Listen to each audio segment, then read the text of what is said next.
ചെയ്യാൻ കഴിയുമെന്നുള്ളത് മനസ്സിലായല്ലോ. ഇത്ര ഉള്ളൂ ഇത് ചെയ്യാൻ. പേടിക്കേണ്ട ആവശ്യമൊന്നുമില്ല. ഇതിലൊന്ന് പേടിച്ച് നിന്ന് കഴിഞ്ഞാൽ വർക്ക് പഠിക്കാൻ കഴിയില്ല. ഹായ്, ടെക് ആൻഡ് അഗ്രി ടിപ്സിൻ്റെ മറ്റൊരു വീഡിയോയിലേക്ക് എല്ലാവർക്കും സ്വാഗതം. ഇന്ന് പറയാൻ പോകുന്നത് 4 സ്റ്റോക്ക് ഹോണ്ട മെഷീനിൻ്റെ ഒരു ചെറിയ റിപ്പയറിംഗ് ആണ്. അത് സ്റ്റാർട്ടാക്കുന്ന സമയത്ത് സ്റ്റാർട്ടാവാതെ പോവുക. രാവിലെ എടുക്കുമ്പോൾ മാത്രമല്ല, ഓഫാക്കി കഴിഞ്ഞാലും പിന്നെ സ്റ്റാർട്ടാവാനൊരു ബുദ്ധിമുട്ടുള്ള ഒരവസ്ഥ. അപ്പോൾ ഞാൻ സാധാരണഗതിയിൽ അങ്ങനെ വന്നു കഴിഞ്ഞാൽ എങ്ങനെയാണ് അത് റിപ്പയർ ചെയ്ത് ക്ലീൻ ആക്കുന്നതെന്ന് കാണിച്ചു തരാം. അപ്പോൾ നമുക്ക് നേരെ വീഡിയോയിലേക്ക് പോകാം. മെഷീൻ നമ്മൾ രാവിലെ തന്നെ എടുക്കുന്ന സമയത്ത് നേരെ ചോക്കിടും. ചോക്കിട്ട് കഴിഞ്ഞതിന് ശേഷം നേരെ ഒരു 2 അടി പ്രൈമറി ബൾബിൽ 2 അടി ഓയിൽ എണ്ണ അങ്ങോട്ടും ഇങ്ങോട്ടും ഓടുന്നുണ്ടെന്ന് ഉറപ്പ് വരുത്തിയതിന് ശേഷം സ്റ്റാർട്ടാക്കാൻ നോക്കും.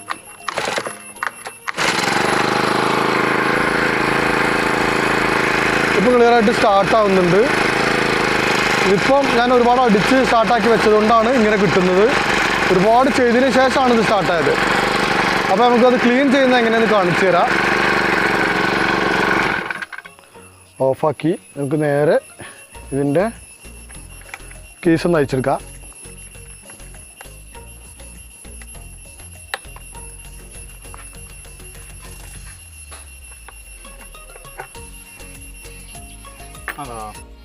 അപ്പോൾ നമ്മൾ ഈ സ്ക്രൂ കിട്ടിയിട്ടുണ്ട്. നമുക്കിതിൻ്റെ കേസ് ഒന്ന് മാറ്റി വെക്കാം. മാറ്റി വെച്ചിട്ട് ആദ്യം ചെയ്യേണ്ടത്, ഇത് 4 സ്റ്റോക്ക് ആയതുകൊണ്ട് തന്നെ നല്ല ക്ലിയർ ആയിട്ടും ശ്രദ്ധിച്ചും വേണം ചെയ്യാനായിട്ട്. ആദ്യം നമ്മൾ ഇതിൻ്റെ സൈലൻസർ അയച്ചെടുക്കാൻ പോവാണ്. സൈലൻസർ അയച്ചിട്ട് ബാക്കി ഞാൻ കാണിച്ചു തരാം. അപ്പോൾ സൈലൻസർ ഊരെടുക്കാൻ വേണ്ടിയിട്ട് സ്പാനറൊക്കെ തിരഞ്ഞു. സ്പാനർ എവിടെയോ സൈറ്റിലാണ് തോന്നുന്നുണ്ട്. അപ്പോൾ ഞാൻ തൽക്കാലം പ്ലയർ ഉപയോഗിച്ചിട്ട് അത് കയ്യിൽ കിട്ടി. അത് ഊരെടുക്കാൻ കഴിഞ്ഞിട്ടുണ്ട്, പ്രശ്നമൊന്നുമില്ല.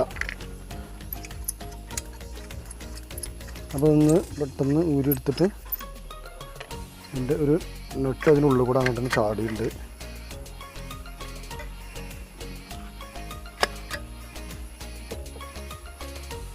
അതുപോലെ ഈ കൈക്ക് ഇതിനടിയിലുള്ള ഇതിനെ സപ്പോർട്ട് ചെയ്യുന്ന ഒരു കേസും കൂടി താഴെയുണ്ട്. അതും കൂടി ഒന്ന് ഊരിയെടുക്കണം. അങ്ങനെ പുറത്തേക്ക് കിട്ടുള്ളൂ.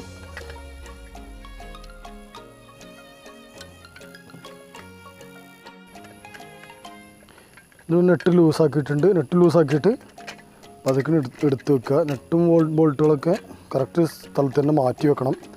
എന്തെങ്കിലും ചാടിപ്പോയി കഴിഞ്ഞാൽ ഇതിൻ്റെ പാർട്സുകൾ വാങ്ങാൻ നടക്കേണ്ടി വരും.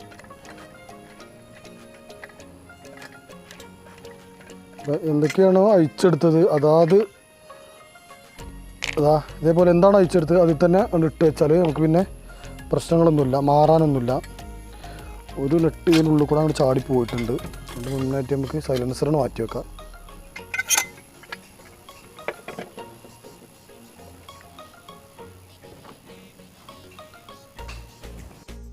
അപ്പോൾ സാധാരണഗതിയിൽ നമ്മൾ സൈലൻസറിനെ അത്ര വലിയ കാര്യമാക്കലില്ല. പക്ഷേ 4 സ്റ്റോക്കിൻ്റെ സൈലൻസർ എന്ന് പറഞ്ഞാൽ അങ്ങനെ സെറ്റപ്പ് സാധനമാണ്.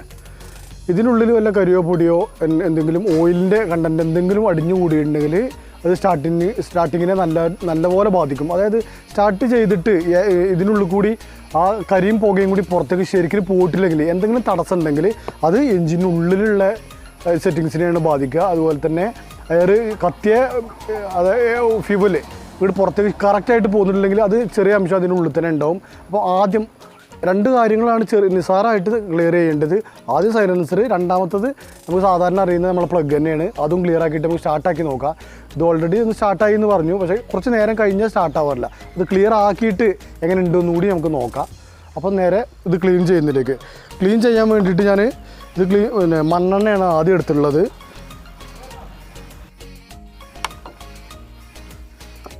ഞാൻ മണ്ണെണ്ണ എടുത്ത് ഒഴിച്ചിട്ടുണ്ട്, കുറച്ച് എടുത്തിട്ടുള്ളൂ. അപ്പോൾ പെട്രോളിലൊന്നും കഴുകേണ്ട ആവശ്യമില്ല എന്നുള്ള തോന്നലുകൊണ്ടാണ് അങ്ങനെ എടുത്തത്. കാരണം ഇതിൽ എഞ്ചിനുള്ളിലേക്കൊന്നും പോകുന്നില്ല. എഞ്ചിന് പുറത്തേക്ക് എയർ പോകാനുള്ളൊരു ഭാഗം മാത്രമായതുകൊണ്ട് തന്നെ ഞാനത് മണ്ണെണ്ണ എടുത്താണ് കഴുകുന്നത്. രാഷ്ട്രീയം ഫിറ്റ് ചെയ്യുന്ന നേരത്തെ പെട്രോളിലൊന്ന് ക്ലീൻ ചെയ്യും. നീല മണ്ണെണ്ണ കറുപ്പായോ?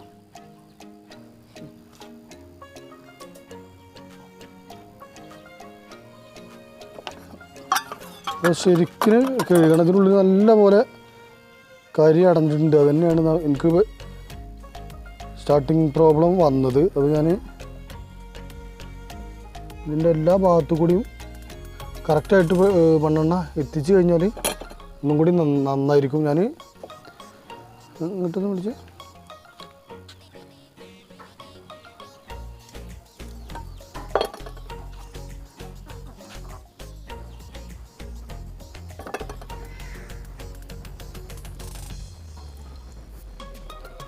ഉണ്ടോ. ഇത് ക്ലിയറാക്കി നോക്കിയ സമയത്ത് ഒരു കരകളെ കാണിച്ചു കൊടുത്താൽ ഉണ്ടോ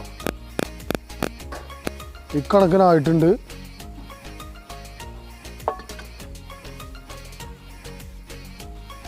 നല്ല പോലെ ഇതിനുള്ളിൽ കരി അടഞ്ഞു തന്നെയാണ് മെയിൻ പ്രശ്നം. പിന്നെ അതേപോലെ തന്നെ നമുക്ക് പ്ലഗും കൂടി ഒന്ന് ക്ലീൻ ചെയ്യണം. ഇതിൻ്റെ ഉൾഭാഗത്തേക്ക് നോക്കിയിട്ട് കറക്റ്റായിട്ട് കാണണമെന്നില്ല, പക്ഷേ നല്ല കരി ഉണ്ട് ഇതിനുള്ളിൽ.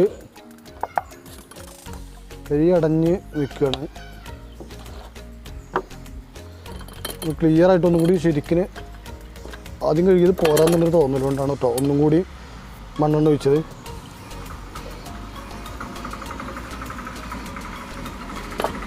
ഉണ്ടോ അത് കാണിച്ചാൽ കറക്റ്റായിട്ട് കാണുന്നുണ്ടോ? കളറ് കാണുമോ? ആ കരട് അടിഞ്ഞതൊക്കെ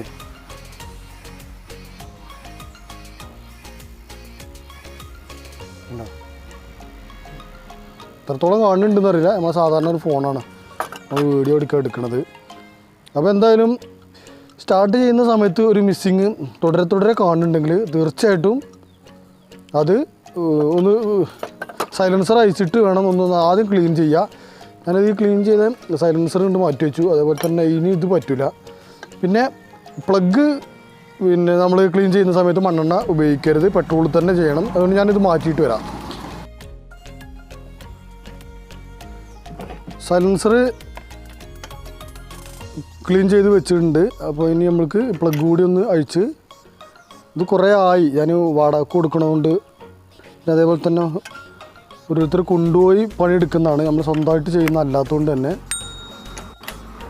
അവരൊന്നും കൂടുതൽ ശ്രദ്ധിച്ചിട്ടില്ല എന്നുള്ളതാണ് മനസ്സിലാക്കേണ്ടത്. പ്ലഗ് ശ്രദ്ധിക്കാതിരുന്നിട്ട് തന്നെയാണ് ഇതിന് പ്രശ്നം ഉണ്ടായിട്ടുള്ളത്. അപ്പോൾ നമുക്ക് പ്ലഗ് അയച്ചെടുക്കുക. അയക്കുമ്പോൾ തന്നെ മനസ്സിലാവും എന്താണ് ഏതാണ്ട് ഇതിൻ്റെ സ്ഥിതിഗതികളൊക്കെ നമുക്ക് മനസ്സിലാവും. അപ്പോൾ ഇന്നലെ കൊണ്ടുപോയ ആൾ കൂടുതൽ നേരെ സ്റ്റാർട്ടായതെന്ന് പറഞ്ഞു. ഇതിൽ നല്ല കരിയുണ്ട്. അപ്പോൾ നമുക്ക് അതേപോലെ തന്നെ പെട്രോളിൽ ഇട്ടിട്ടൊന്ന് കഴുകുക. അതിന് ഞാൻ പെട്രോൾ തന്നെ ഇട്ട് ഉപയോഗിക്കണം. അത് നമ്മൾ മണ്ണെണ്ണ ഒന്നും ഉപയോഗിക്കാൻ പാടില്ല, കാരണം ഇതിന് എഞ്ചിനുമായിട്ട് ടച്ചുള്ള ഭാഗമായതുകൊണ്ട്. ഇത്ര തന്നെ കരി പിടിച്ചാൽ മതി സ്റ്റാർട്ടിങ് കംപ്ലൈൻറ്റിന്. പക്ഷേ മെയിനായിട്ട് എനിക്ക് തോന്നുന്നത് ഇതിനെക്കാട്ടിലും വലിയ പ്രശ്നം, പ്ലഗിനെക്കാട്ടിലും വലിയ പ്രശ്നം വന്നത് നമ്മുടെ സൈലൻസറിൻ്റെ ഉള്ളിൽ അടിഞ്ഞ ആ കരിയും ഓയിലും അതൊക്കെ തന്നെയാണ്. ഇതിൽ അത്ര തന്നെ കരിയില്ല, എന്നാലും ചെറിയ രീതിയിലുള്ള കരി. അതൊന്ന് പെട്രോൾ തട്ടിയ പാടെ അത് അലിഞ്ഞ് പോവുകയും ചെയ്തു. ഇതിന് സൗണ്ടിനൊക്കെ വ്യത്യാസം ഉണ്ടായിരുന്നു. സൗണ്ടിന് വ്യത്യാസം കാരണം തന്നെ അതാണ്. ഇത് അടഞ്ഞു കഴിഞ്ഞിട്ടേ ശരിക്കും ഇങ്ങോട്ട് പുക പുറത്തേക്ക് പോകാതെ നിന്നതിൻ്റെ പേരിലാണ് ആ മിസ്സിങ് വന്നത്. അപ്പോൾ അത് ക്ലീൻ ചെയ്തു. ഞാനത് അതേപോലെ തന്നെ ഫിറ്റ് ചെയ്യണം. ഇതിന് വലിയ പ്രശ്നങ്ങളൊന്നുമില്ല. കരി ഉണ്ടായിരുന്നു, അത് സ്വാഭാവികമാണ്, ചെറിയൊരു കരി. പക്ഷേ സൈലൻസർ അതേപോലെ ആയിരുന്നില്ല. നമുക്കിതൊന്ന് ഇത് ഫിറ്റ് ചെയ്തിട്ട് സൈലൻസർ ക്ലീൻ ചെയ്തല്ലോ, ഇനി അതൊന്ന് ഫിറ്റ് ചെയ്തിട്ടൊന്ന് സ്റ്റാർട്ടാക്കി വെക്കണം.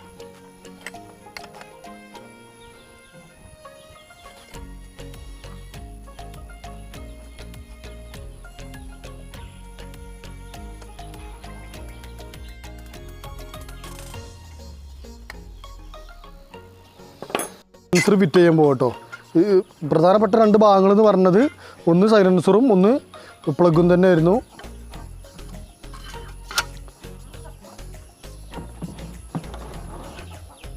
വെച്ചെടുത്ത സ്ക്രൂ അതേപോലെ തന്നെ ഇടുക. അപ്പോൾ നമ്മൾ സാധാരണഗതിയിൽ ഇതൊന്ന് സൈലൻസർ അയക്കാൻ കഴിയാത്തവരോ അല്ലെങ്കിൽ അത് ചെയ്യാൻ ബുദ്ധിമുട്ട് തോന്നുന്ന ആളുകളെ നേരെ നമ്മൾ വർക്ക്ഷോപ്പ് കൊണ്ടുപോയി ചെയ്യുക. അങ്ങനെ ടെക്നീഷ്യന്മാരടുത്ത് എത്തിക്കഴിഞ്ഞ് കഴിഞ്ഞാൽ ചില ആളുകൾ, എല്ലാവരൊന്നും പറയാൻ പറ്റില്ല, ചില ആളുകൾ ഉള്ളിലുള്ള പ്രശ്നങ്ങളും കംപ്ലൈൻറ്റുകളും എന്നൊക്കെ പറഞ്ഞ്, അത് ഞാൻ സാധാരണ പറയുന്നതാണ്, അത് പറയാൻ പറ്റില്ല, കാരണം അത് അവരെ ഒരു ശൈലി അങ്ങനെയൊക്കെയാണ്. അപ്പോൾ നമുക്കിപ്പോൾ എന്താ ചെയ്യാൻ പറ്റുക? നമ്മൾ ഉപയോഗിക്കുന്ന ഒരു മെഷീൻ്റെ ചെറിയ ചെറിയ പ്രശ്നങ്ങൾ നമ്മൾ തന്നെ കണ്ടെത്തി മനസ്സിലാക്കി നമ്മൾ ചെയ്യുക എന്നുള്ളതാണ്. ഇതേ കേസിന് തന്നെ ഇതിന് വലിയ പണിയൊക്കെ എടുത്തിട്ട് പൈസ വാങ്ങും ചില ആളുകൾ, എല്ലാവരും പറയണില്ല. അപ്പം ഒരു കുറ്റം പറഞ്ഞ് നമ്മൾ നന്നാവാനൊന്നും ഞാൻ ശ്രമിക്കണില്ല. കാരണം നമുക്ക് കുറേ അനുഭവം ഉള്ളതുകൊണ്ടാണ് പറഞ്ഞത്. പറയുമ്പം നമ്മൾ അവരെ വിമർശിച്ചു എന്നുള്ളതൊക്കെ ആവും. അപ്പോൾ അത് വേണ്ട. അപ്പോൾ ചെയ്യാൻ കഴിയുന്ന ആളുകൾ ഇത് അനുഭവത്തിലുള്ളതാണ്. ഈ റിപ്പയറിങ് ഇതേപോലുള്ളത് നമ്മൾ ആദ്യമായിട്ട് ചെയ്യണതല്ല. ഇത് ഒരുപാട് പ്രാവശ്യമായിട്ട് നമ്മൾ ഇങ്ങനെ ഈ കംപ്ലൈൻറ്റ് വന്നു കഴിഞ്ഞാൽ ഇത്രയും ചെയ്താൽ തന്നെ സ്റ്റാർട്ടാവും.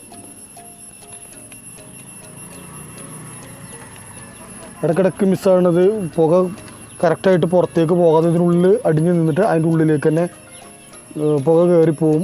അത് കറക്റ്റായിട്ട് കത്താനുള്ള അവസരം ഉണ്ടാവില്ല.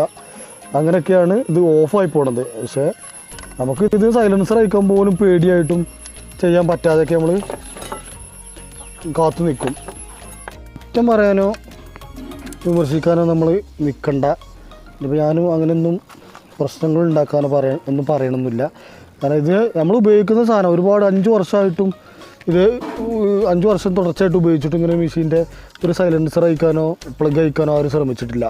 നേരെ കൊണ്ടുപോവുക ചെയ്യുക. പേടിക്കേണ്ട ആവശ്യമൊന്നുമില്ല. ഇതിലൊന്ന് പേടിച്ച് നിന്ന് കഴിഞ്ഞാൽ വർക്ക് പഠിക്കാൻ കഴിയില്ല. അപ്പോൾ നിങ്ങളാരും അങ്ങനെ ചെയ്യാൻ കഴിയുമെന്നുള്ളത് മനസ്സിലായല്ലോ. ഇത്ര ഉള്ളൂ ഇത് ചെയ്യാൻ. ഇത് ഫോർ സ്റ്റോക്ക് ആയതുകൊണ്ട് നമ്മളെ ഇവിടെ എല്ലാ ഭാഗങ്ങൾ അയക്കുമ്പോൾ ശ്രദ്ധിക്കണം. ഇതൊക്കെ നിസ്സാര കേസുകളാണ്.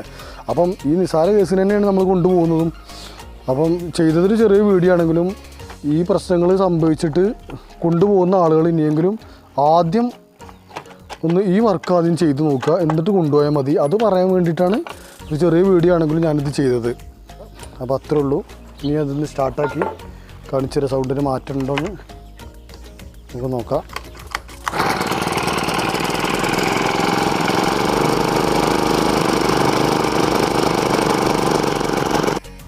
അപ്പോൾ ഇത്രയൊക്കെയാണ് ഞാൻ ചെയ്യാൻ ഉദ്ദേശിച്ച വീഡിയോ ഒരു ചെറിയ റിപ്പയറിങ് ആണ് കാണിച്ചു തന്നെങ്കിൽ പോലും അത് നമ്മുടെ ഫോർ സ്റ്റോക്ക് മെഷീനെ സംബന്ധിച്ച് അതൊരു വലിയ കാര്യം തന്നെയാണ്. നമ്മൾ സ്റ്റാർട്ടിങ് കംപ്ലയിൻറ്റ് എന്താണെന്ന് മനസ്സിലാകാതെ കരി അടഞ്ഞതുകൊണ്ട് എന്താണെന്ന് മനസ്സിലാകാതെ നമ്മൾ ഓടുന്നൊരു സംഭവമുണ്ട്. ഒരു സാധാരണ രീതിയിൽ അത് അയക്കാൻ വേണ്ടിയിട്ടൊരു മടി, പിന്നെ എവിടെയാണ് കംപ്ലയിൻ്റ് എന്ന് മനസ്സിലാക്കാൻ പറ്റാത്തൊരവസ്ഥ. ഈ വീഡിയോ കൊണ്ട് ഞാൻ ഉദ്ദേശിക്കുന്നത് ആദ്യം ചെറിയ രീതിയിൽ ചെയ്ത് മുന്നേക്ക് പോകാനുള്ള ഐഡിയ നിങ്ങൾക്ക് കിട്ടാൻ വേണ്ടിയിട്ടാണ്. അപ്പോൾ അടുത്തൊരു വീഡിയോയിൽ കണ്ടുമുട്ടും വരെ ബൈ.